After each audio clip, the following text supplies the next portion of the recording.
Security forces से कानून नाफिज करने वाले इदारियां दा खैबर विच मुश्तरका इंटैलीजेंस बेस्ड ऑपरेशन फितना खारिज नाल ताल्लुक रखने वाले 22 दहशतगर्द जहनुम वासिल ISPR के मुताबिक 21 अप्रैल ਨੂੰ ਕੀਤੇ ਗਏ ਆਪਰੇਸ਼ਨ ਦੇ ਦੌਰਾਨ ਗ੍ਰਿਫਤਾਰੀ ਦੇ ਖੌਫ ਤੇ ਬੁਜ਼ਦਿਲੀ ਦੀ ਵਜ੍ਹਾ ਤੋਂ ਖਾਰਿਜ ਨੇ ਅੰਧਾਧੁੰਦ ਫਾਇਰਿੰਗ ਕੀਤੀ। ਫਾਇਰਿੰਗ ਦੇ ਜ਼ਦ ਵਿੱਚ ਆ ਕੇ 10 ਸਾਲਾ ਬੱਚਾ ਸ਼ਹੀਦ ਹਲਾਕ ਖਾਰਿਜ ਇਲਾਕੇ ਵਿੱਚ ਦਹਿਸ਼ਤਗਰਦ ਕਾਰਵਾਈਆਂ ਵਿੱਚ ਮੁਲਵਿਸ ਸਨ।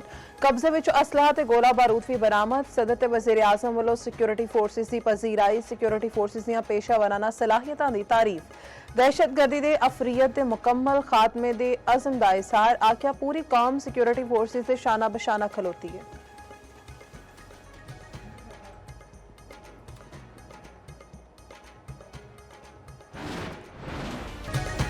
सदर ट्रंप ने ईरान जंगबंदी विच तौसीह तो बाद इसराइल ते लेबनान दे सीज़फायर विच भी तौसीह कर दी। आखदे ने कि ईरान के खिलाफ न्यूक्लियर हथियार कदे भी इस्तेमाल नहीं करांगा। ईरान नूं मौका दे रहा वां कि चाहंदा वां कि चंगी डील हो जाए। जे डील ना होई तां साडी फौज उन्हां नाल निबड़ेगी। मीडिया नाल गलबात आख्या कि ईरान नाल मुआहदा ते फौरी तौर पर भी कर सकते हैं, पर असीं चाहुंदे हां कि यह हमेशा कायम रहने वाला होए। मुआहदे के बगैर आबने हुरमस खोल के ईरान नूं रोजाना $50 करोड़ नहीं कमान देवांगे। ट्रंप का अमरीकी बहरी अनु आबने हुरमस विच कार्रवाइयां 3 गुना वधाउण दा हुक्म। ट्रुथ सोशल ते पैगाम विच आख्या आबने हुरमस विच बारूदी सरंगा विच होण वाली हर कश्ती नूं तबाह कर दिता जाए। अमरीकी सदर दा ईरानी रहनुमावां विच इख्तिलाफात दा भी दावा। आख्या ईरान दे अंदर सख्त गिर ते एतदाल पसंदां दी शदीद इख्तिलाफात ने। ईरान नूं इह भी नहीं पता कि उन्हां दा रहनुमा कौन है।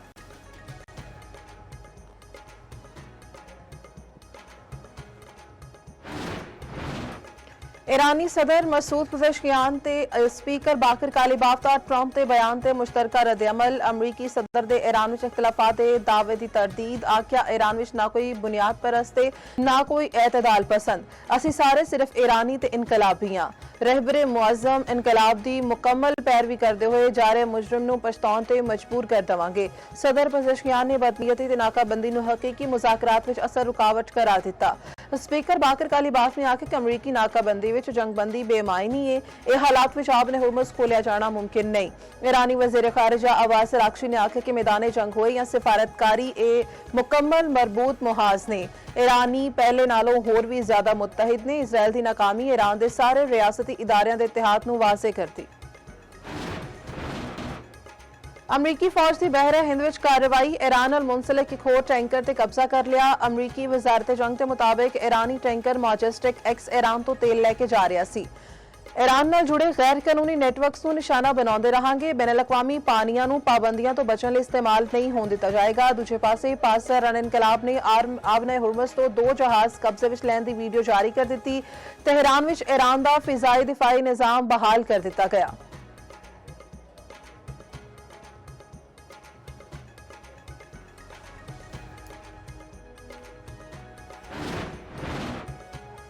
लंदन ते पेरिस आबने हुरमस खुलण दे हवाले नाल पुर उम्मीद। आख्या यकीन है कि आबने हुरमस नूं दोबारा खोलण लई हकीकी पेशरफ्त हो सकती है। दोवां मुल्कां दे वज़ीर दिफा ने मुश्तरका बयान विच आख्या कि सिफारती कोशिशां नूं अमली इकदामात विच बदलण लई तेज़ मनसूबाबंदी ते पुख्ता अज़म जरूरी है।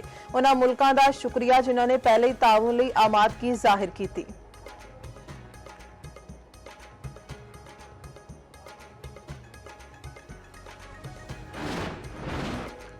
ईरान के खिलाफ 5 अरब रियासतों की सरजमीन इस्तेमाल हुई। तेहरान ने इकवामी मुत्तहिदा नूं बाकायदा एहतजाज दर्ज करवा दिता। इकवामी मुत्तहिदा विच ईरानी मंदूब ने आख्या कतर, बहरेन, UAE, सऊदिया ते कवैत नूं अच्छे हमसाए दे असूलां ते चलन। अपनी जमीन नूं किसी तीजे मुल्क के खिलाफ इस्तेमाल ना होण देना उन्हां दी आलमी जिम्मेदारी है।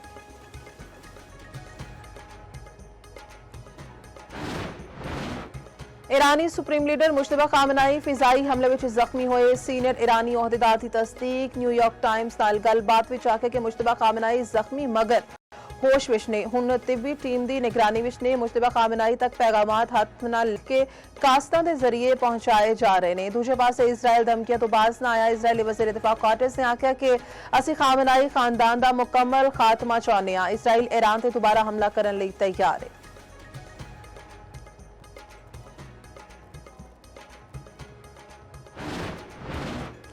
पाकिस्तान ने मुत्तहिदा अरब अमारात नूं होर $1 अरब वापस कर दिते। स्टेट बैंक के मुताबिक पिछले हफ्ते मुत्तहिदा अरब अमारात नूं $2.5 अरब वापस किए गए। मुत्तहिदा अरब अमारात नूं कुल $3.45 की सारी अदायगी मुकम्मल।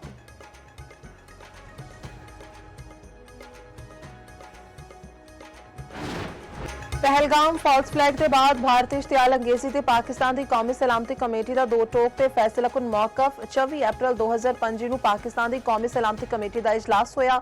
कमेटी ने कश्मीरी अवाम के हक के खुद अरादियत की असूली ते मुस्तकिल हिमायत का इरादा किया। मकबूजा कश्मीर में अवामी रद्द-ए-अमल नूं भारतीय बरबरीयत का नतीजा करार दिता। कौमी सलामती कमेटी ने आखा कि पाकिस्तान हर तरह की दहशतगर्दी की बिला इम्तियाज से दो टोक मुजम्मत करता है। तहकीकात बगैर पहलगाम फॉल्स फ्लैग नूं पाकिस्तान नाल जोड़न दी कोशिशां बेबुनियाद ते हकायक दे मनाफी ने। भारतीय सरपरस्ती विच पाकिस्तान दे अंदर दहशतगर्दी दे नाकाबिले तरदीद शवाहिद मौजूद ने।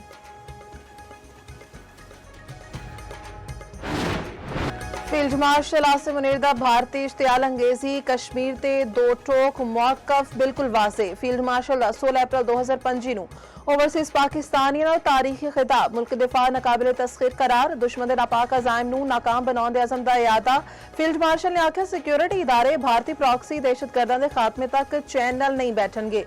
भारतीय फौज सारे वसाइल दे बावजूद पाकिस्तान नूं शिकस्त नहीं दे सकती। कश्मीर बारे पाकिस्तान दा मौकफ बिल्कुल वाज़े है साडी शयारा के।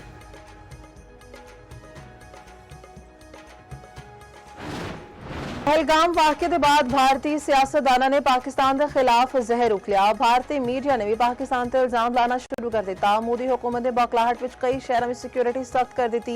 काबिज फौज ने बारामूला विच फायरिंग करके 2 कश्मीरी नौजवानों को शहीद किया। साबिक वज़ीर आला महबूबा मुफ्तमी ने पहलगाम विच हलाकतों के खिलाफ एहतजाजी मार्च की क़यादत की।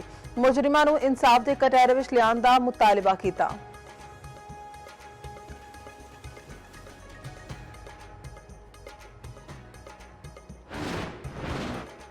भारतीय वज़ीर दिफा की आबदोज विच बैठन की कोशिश नाकाम। राजनाथ सिंह दा पैर तिलक गया ते सीढ़ी विच फस गया।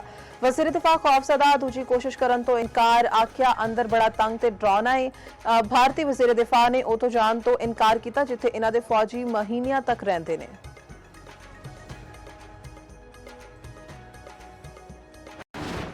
ग्रिड सोलर कनैक्शन ਲਈ वन टाइम 1000 रुपए फी किलोवाट फीस अदा करना होएगी। सारे सोलर नेट बिलिंग सारिफीन ਨੂੰ नेपरा तो मंजूरी लेना होएगी। नेपरा हुकाम के मुताबिक सोलर ते कोई नवा टैक्स नहीं लाया गया। ऑफ ग्रिड सारिफीन का नेपरा मंजूरी नाल कोई ताल्लुक नहीं। नवे रेगुलेशनस तो पहले नेपरा 25 किलोवाट तो वध कनैक्शन की मंजूरी दी सी।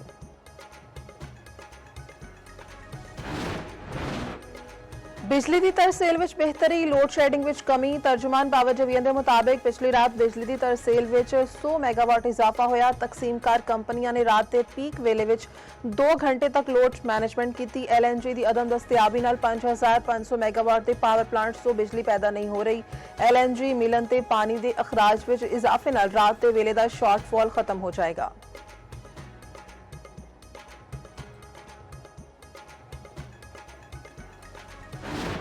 जिला वक्त रहनुमा रजा पहलवी बर्लिन विच ईरानी हुकूमत के हामिया के निशाने ते रजा पहलवी कुछ सियासी मुलाकात लई पिछले दिहाड़े जर्मनी पहुंचे सन। प्रेस कॉन्फ्रेंस हॉल तो बाहर निकलन ते कुछ अफराद ने इन्हां ते सुर्ख माया सुट दिता। सिक्योरिटी एहलकारां ने रजा पहलवी नूं हसार विच लै लिया।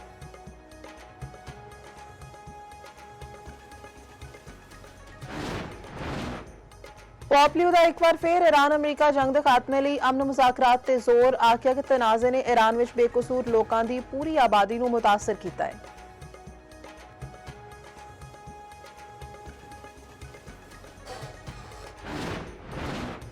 पाकिस्तान समेत 8 मुस्लिम मुल्कों का मस्जिद अक्सा विच इजरायली आबादकारां दी दरअंदाजी ते शदीद तशवीश का इजहार। मिस्र, तुर्किया, इंडोनेशिया, उर्दन, कतर, सऊदी अरब ते मुतहदा अरब अमारात का मुश्तरका बयान। इसराइली बस्तियां की तौसी ते नवे मनसूबियां की मंजूरी की मजम्मत।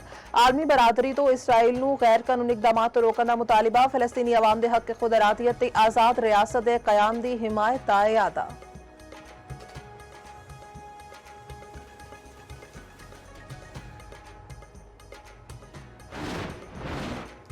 अमरीकी सदर की बरतानवी वजीर आजम नूं भारी टैरिफ की धमकी। अमरीकी टैक कंपनियां ते बरतानवी टैक्स गैर मुनसिफाना करार। बरतानवी अखबार टेलीग्राफ नाल गलबात करते हुए ट्रंप ने आख्या कि बरतानिया ने अमरीकी टैक कंपनियां ते आयद टैक्स खत्म नहीं किया ते वड्डा टैरिफ ला देवांगा।